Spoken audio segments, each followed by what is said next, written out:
One thing that's really intrigued me is to figure out the light sides of me and the shadows. The light being all the stuff that I would see as my natural talents, my skills, the things that are leading me to the stuff that I really enjoy, the stuff that lights me up and helps me thrive. So for me, that's my intuition, my empathy. I love to give support.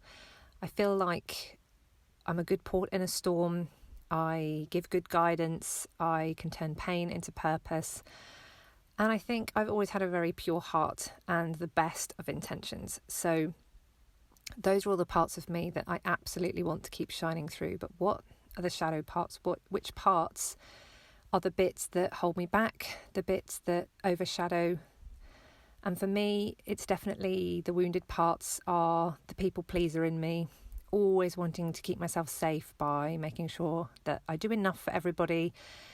And also my struggles with being physical, practical, with material challenges, anything to do with just keeping things up together, keeping the house nice. I always feel like I'm unable to do that stuff. And I also will always engineer a deficit so that there's negative equity for me, whether it's my time, whether it's my money, whether it's my energy. I always make sure that somehow I just unconsciously drive it so that I'm always giving out more than I get back. And that's something that I really want to work on. This is almost like a safe, familiar place to me. It's the comfort zone. And I feel like this is the thing that stops me from getting the absolute best out of all the light that I have. And if I put all those things together in a pot, and these are the things that are creating the blueprint for everything that I do in my life, all the actions that I take, all the reactions that I have, all of my perspectives, the things that I get are, I have amazing connections with people. I have these beautiful experiences with my loved ones, with my family, with my clients, with my friends. It's very loving, it's very joyful, there's lots of delight and fun. It's really meaningful and it gives me this massive sense of purpose and fulfillment.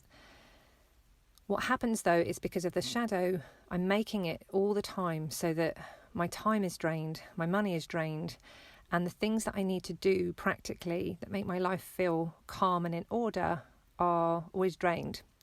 They're never quite right, they're never in the flow. And that's because I'm being driven by all that stuff in the shadow. And so the next thing I wanted to do was to write down what stories related to this shadow do I tell myself every day? What lies, what beliefs, what stories do I have? One of the stories is around the people pleasing, that I need to give enough to warrant receiving, and that receiving comes after doing enough and doing lots. That, suffering is kind of praised in our society, and that we are told that, suffering and sacrifice is what we should really do. The next thing that really troubled me is that I believe I can create a book, a product, something, anything, but I won't be able to sell it. I won't be able to make an income. I won't be able to practically be that person who has her life up together, who has the money coming in, who has the home, who has the admin done. And I wonder if I can turn the can'ts into coulds. Maybe I can challenge myself a little bit where I'm telling myself I can't. Maybe I should try. Maybe it's time to get more comfortable with receiving. And maybe I can create things. And maybe I can make things work. And maybe effort doesn't have to be painful and suffering. Maybe effort can feel fueled and fun and inspired and result in a fruitful income and balance. So I'm wondering about feelings. How have I been feeling some of the time, and how do I want to feel?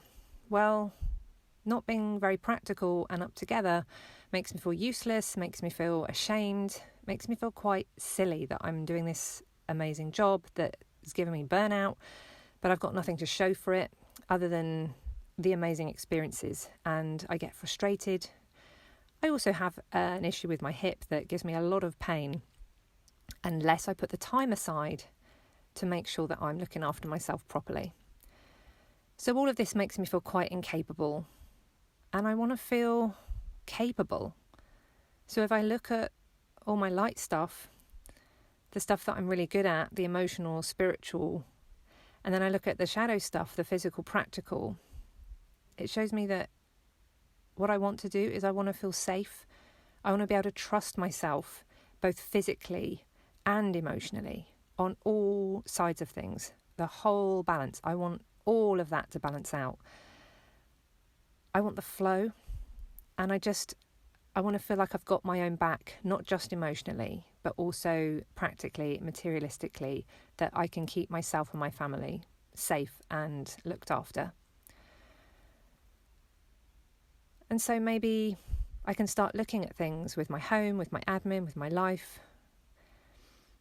One of the other things that I forgot to mention is that I always used to feel like other people's sadness is my responsibility, that in that moment I have to drop everything and sort it. And it has helped me so much to let go of that belief and to turn it into something else, and know that if something isn't working for me, then it won't work for the other person either.